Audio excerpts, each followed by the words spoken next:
I don't know if there's a word for art in any Indian language, but the idea of an aesthetic is everywhere. The Navajos, for example, have a word hojona, which means the beautiful, and that informs virtually every aspect of their lives, and certainly their weavings and their arts and crafts.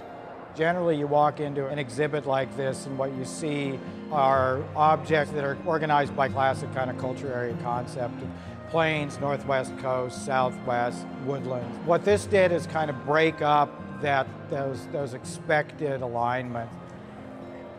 Mostly when we see Native American representations in art, it's by tribe, by area, by region, rather than looking at it through the lens of aesthetics.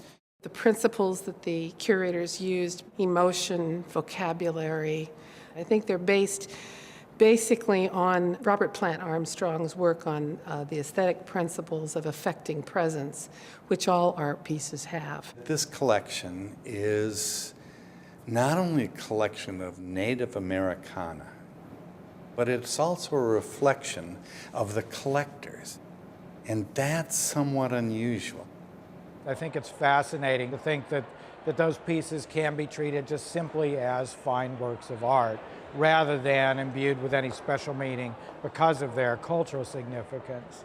This kind of more aesthetically organized exhibit takes us down an entirely different path, one that's equally valid.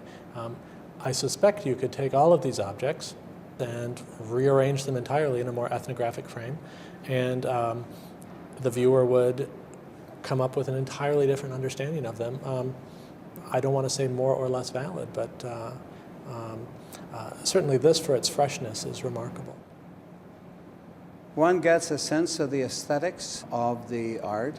You develop an understanding of the cultural nesting of the materials, what the materials mean in their specific cultural context, as well as the more transcendent sense of the material, how it relates to a broader theme of the universality in art.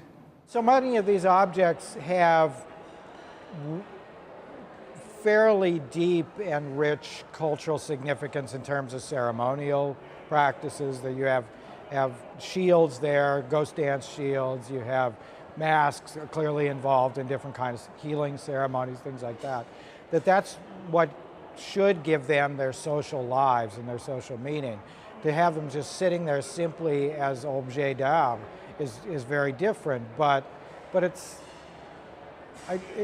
fascinating because if you can go in and see both of those simultaneously, you realize that these are great works of fine art, as well as being tools for healing or tools for killing, or that the Pawnee War Club is an amazing piece of aesthetic art, as well as a killing machine.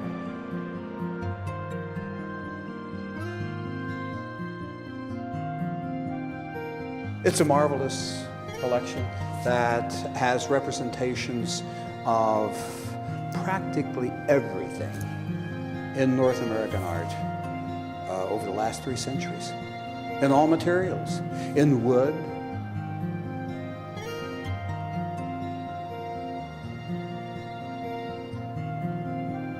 in fiber, in ceramics, in carvings, 3-dimensional pieces.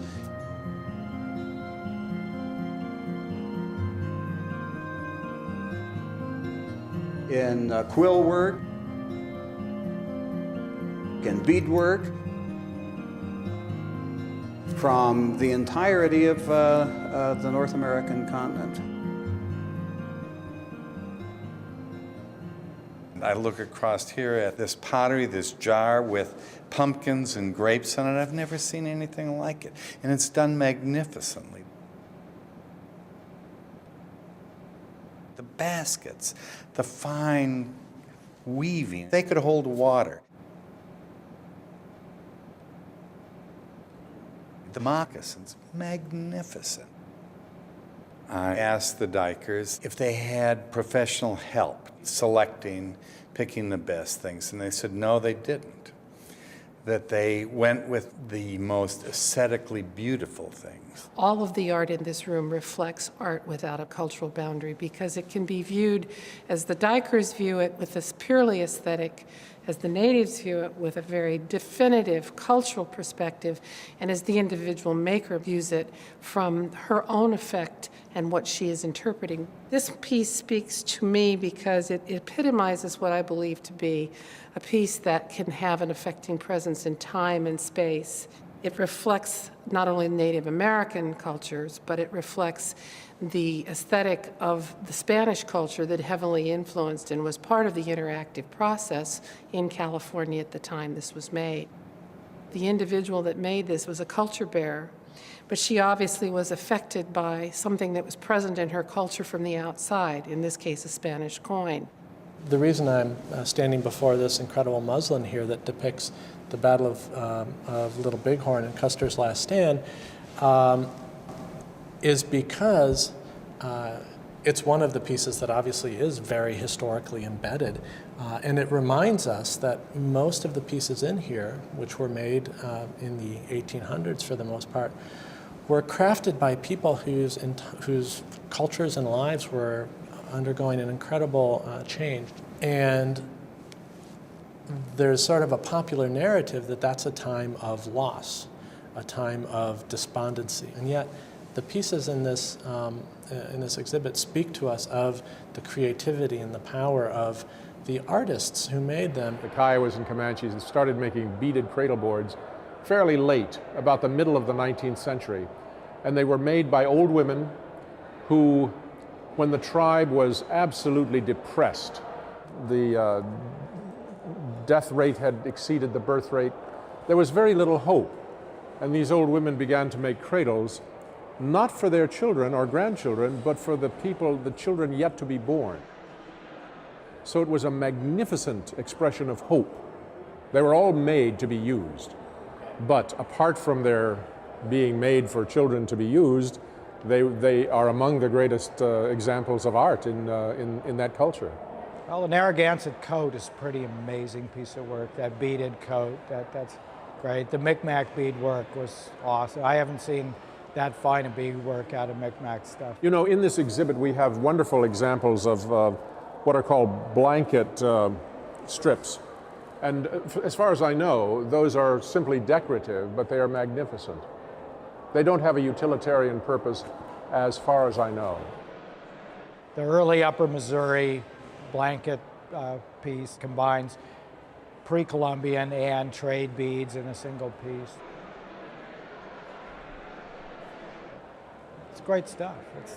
It's like unparalleled quality. One that really caught my eye was this wonderful pipe, which is shortly after contact. It's a mid-18th century pipe. And one of the marvelous things is the detailing and the sculpture of this, particularly in the beauty of the hands and the elegance of the limbs, and also relate to the carvings that were on the prow of early sailing ships. Well, I'm Kiowa, and there is in the collection, there are several works by Kiowas.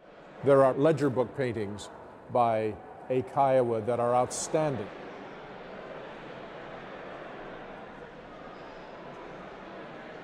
And of course, everything in the collection is just the best example of its kind.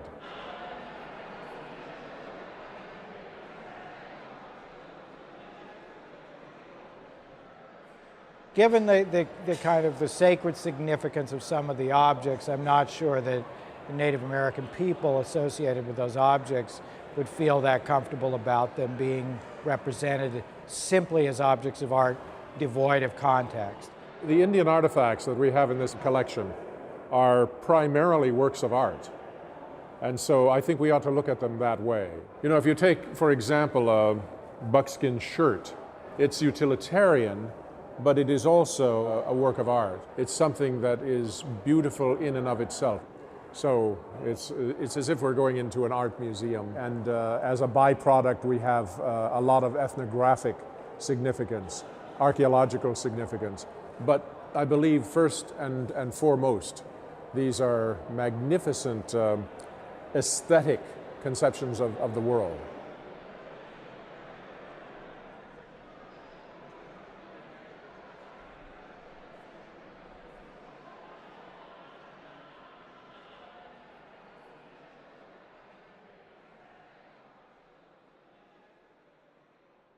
The juxtapositioning of objects from different areas and made by people with such different cultural backgrounds takes your focus toward the artists themselves. You're really taken into the masterfulness of the artist who made these.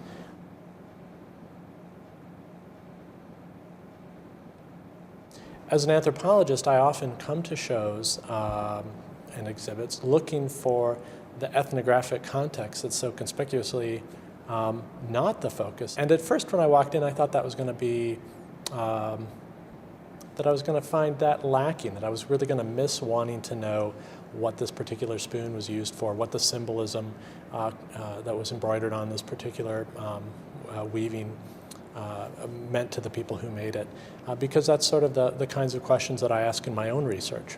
Instead, what I found was that I really appreciated not being taken down that path in interacting with the objects, and instead could really focus on them as labors of love of incredible artists.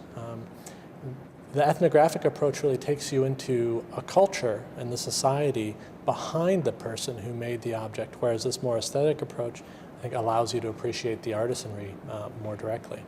Someone coming to it with certain expectations, like I did, is somewhat kind of like taken aback by it, which I think is good, and that ultimately I appreciate that.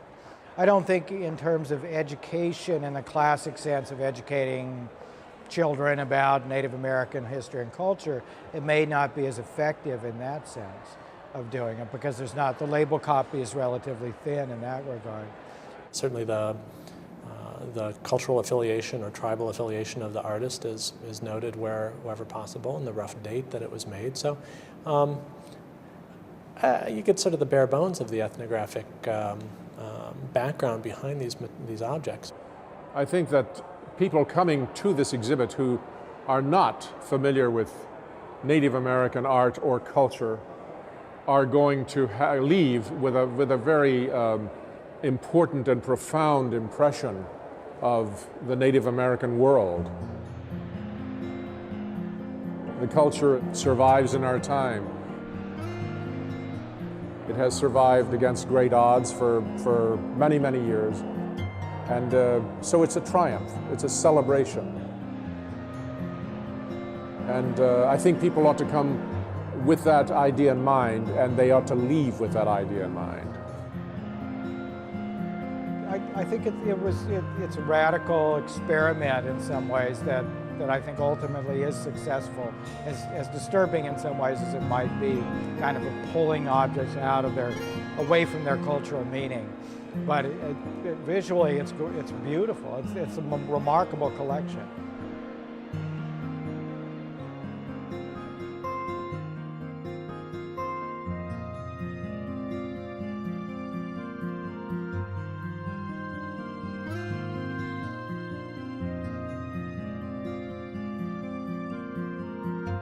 I hope many, many people come to see it.